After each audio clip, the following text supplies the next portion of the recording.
talking about financial freedom, and there's so many misconceptions about what it means, what it is. So we're going to break some of the myth today. And the reason why I'm talking about this is because most people use the term they want to be financially free, but actually they're not really aiming for financial freedom. And we're going to discuss why. So, if you want the full story on this, check out my pages, Instagram or Facebook, and my Facebook business page. I posted the 10 levels of financial freedom. The reason I did that is because I just kicked off the 100K Accelerator. It's my signature course, and I will be walking a group of women through this program in the month of March. And we start off with, what is your realistic why? And one of the powerful components, just one of them that we talk about, is finances and your financial goals. Because I can talk all day about why you should aim for 100K in your business, but if you don't have tangible reason to pursue this goal, then it makes everything else so much harder, right? So if your aspiration is just to pay off a credit card or do something, then you're not going to strive to build a business that's going to continue to pay you.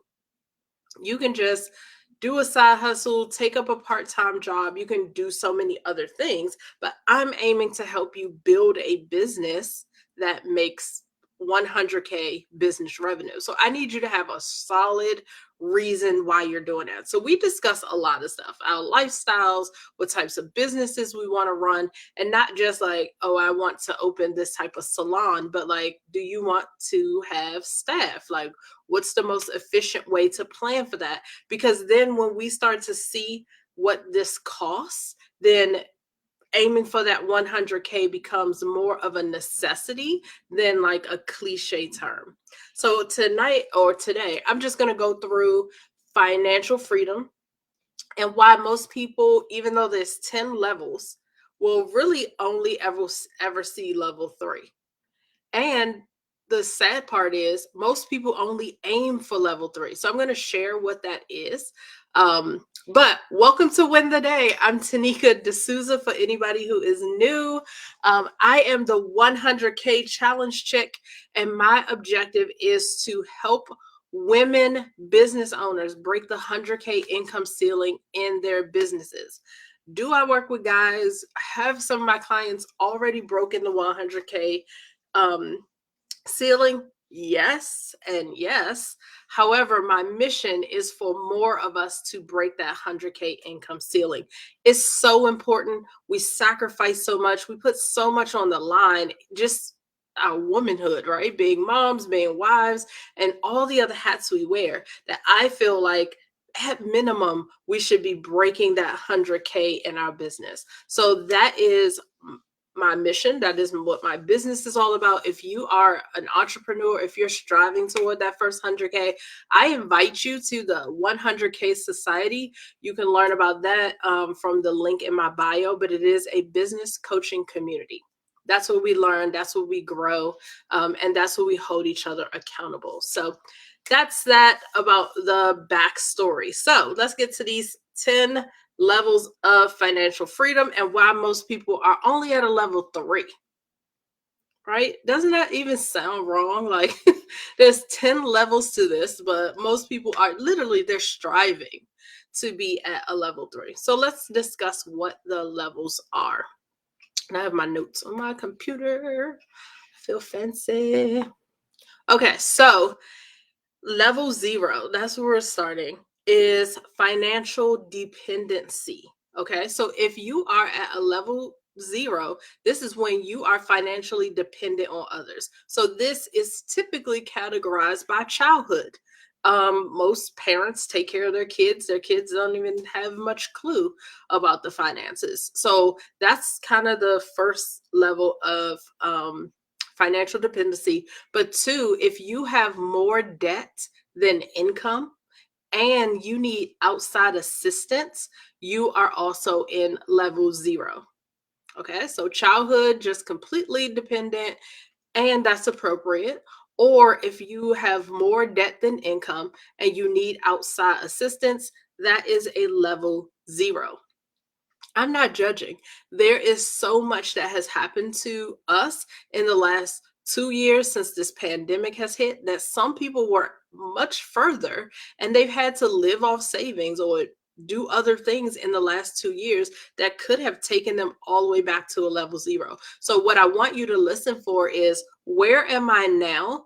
And what steps should I be taking? Where should I be concentrating my energy and my thoughts so that I can progress to real financial freedom? Okay. So level 0, as we just said, is financial dependency. Level 1, which I guess is like a step 2, but level 1 is called financial solvency. Okay. So in this area, you can pay your bills and you don't need help from others, and you are current on your debt payments. So, in order to say I am securely in level 1, you no longer need outside help, you can pay your bills, and you are current on your debt servicing. Those 3 things have to be met. Level 2 is financial stability. This is where you have built an emergency fund. Now, what I'll tell you is, the reason why I say most people only strive to a level 3 is because they get stuck here. They don't build an emergency fund.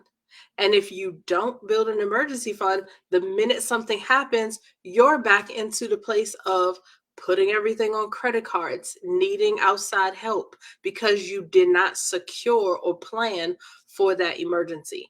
We all have emergencies, right? It shouldn't even be called emergencies. It should just be called your necessary savings. So you need that. The rule of thumb, and if you've ever followed like Dave Ramsey, there's a few others, their advice is to aim for $1,000 in savings, just 1,000. However, the rule of thumb is typically to have 3 to 6 months of your survival expenses saved.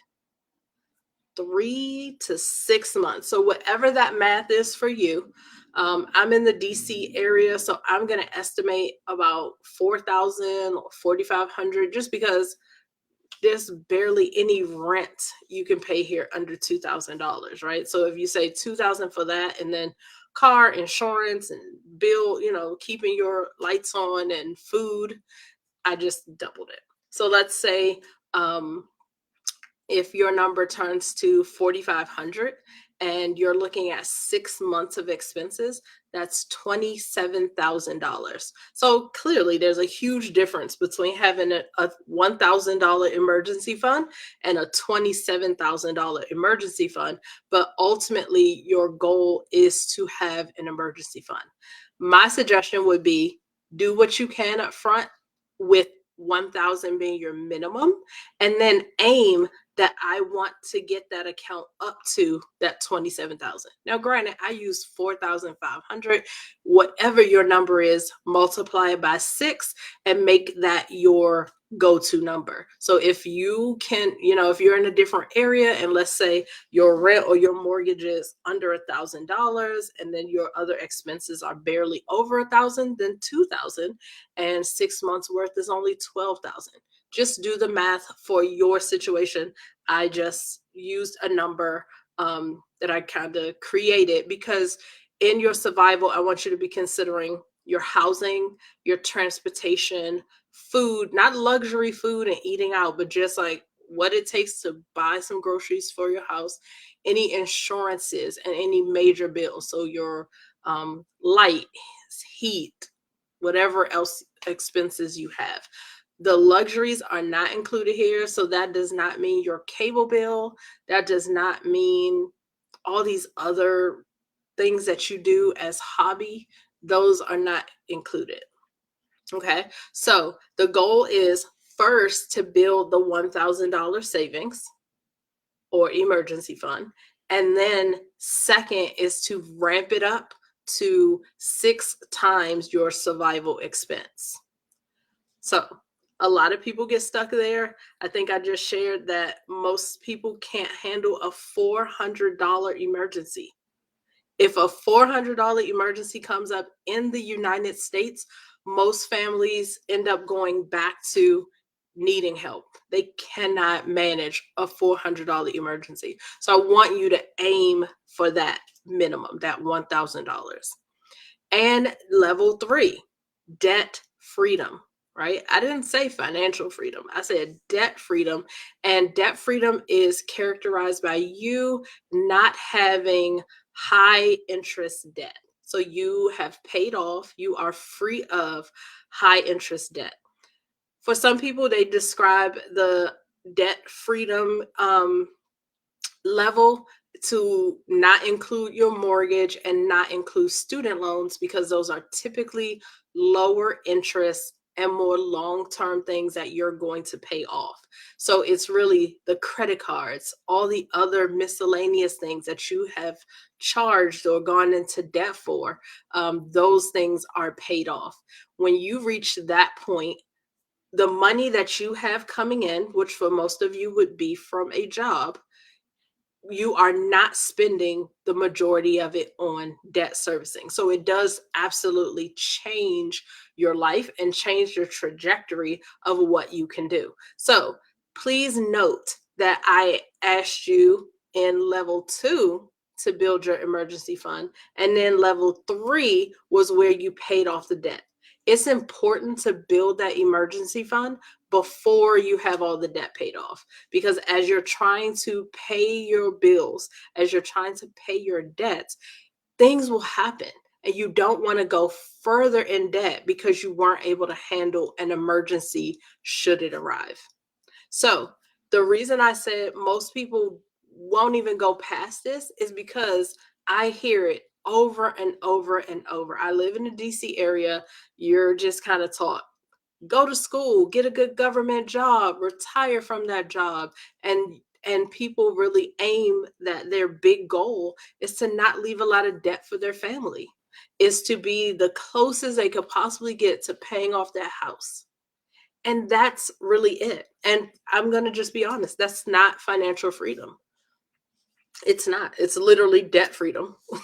It's literally just debt freedom. So I want us to be aiming bigger. I introduced us to level 0 through 3 and showed you that you are probably surrounded by a lot of people who really only aim to get out of debt. They don't aim, like when I'm talking to the accelerators, we're talking about the legacy we want to leave behind. We're talking about investment properties. We're talking about living off of the cash flow from investments. So that means my money is working for me and I only live off like the interest. I only live off the cash flow that comes from those things. That's what I want you to get to.